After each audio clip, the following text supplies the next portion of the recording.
ফিতনাতাল্লা তুসিবান্নাল্লাযীনা যালামু মিনকুম খাসসা। এই মদখোর আর জিনাখোর ব্যভিচারী এই জুয়ারি আর এই লম্পট আর দুশ্চরিত্র বেনামাজি আর বেহায়াদের কারণে রব্বে করিমের যদি আযাব আর গজব আসে তো আমাদের উপরেও আসবে। কারণ আল্লাহ তাআলা তো বলছে আমি যখন জমিনে আযাব দেই তখন শুধু পাপীদেরকে দেই না, সবাইকে দেই। হাসরের ময়দানে আলাদা করব, কিন্তু এখন সবাইকে শোয়ায় লাইফ।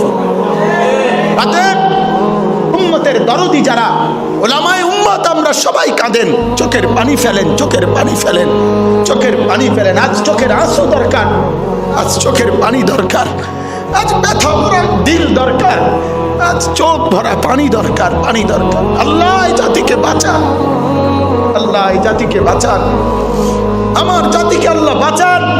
হাজারো লাখো যুবককে আল্লাহ মোবাইলের গুনাহ থেকে এই জাতিকে বাঁচান, এই জাতিকে বাঁচান। প্রতিদিন দোয়া করা দরকার, মোবাইলের গুনাহ থেকে এদেরকে বাঁচানো দরকার, মোবাইলের গুনাহ থেকে বাঁচানো দরকার, বেপরদিগি থেকে জাতিকে বাঁচানো দরকার। আজ দুয়ারে দুয়ারে আল্লাহর কথা বলেন, দুয়ারে দুয়ারে আল্লাহর কথা বলেন, উঠানে উঠানে মালিকের কথা বলেন, মসজিদে মসজিদে মালিকের কথা বলেন।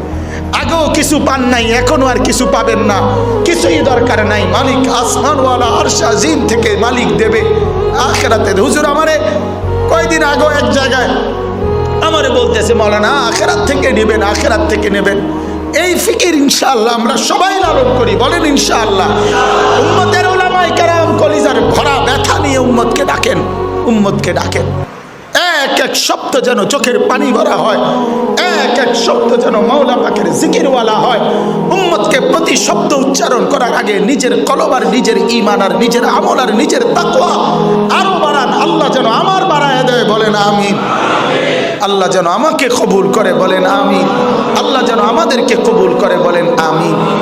তো ওই জান্নাতি বলতেছে ইয়াকুলু আইন্নাকা লামিনাল মুসাদ্দিকিন আইদা মিতনা ওয়া কুন্না তুরাবান ওয়া ইযামান আইন্না লামাদিনুন। ওই জান্নাতি বলে আমার এই বন্ধুটা আমারে কেবল আখিরাত ভুলাই দিত। কি ভুলাই দিত? কথা বলেন না, কি ভুলাইতো? আরে বাদ দে আখিরাত পরকাল, আরে হুজুরদের এসব কথা বাদ দে, এখন মজা ভোগ কর, এখন মজা ভোগ কর, এখন মজা মার।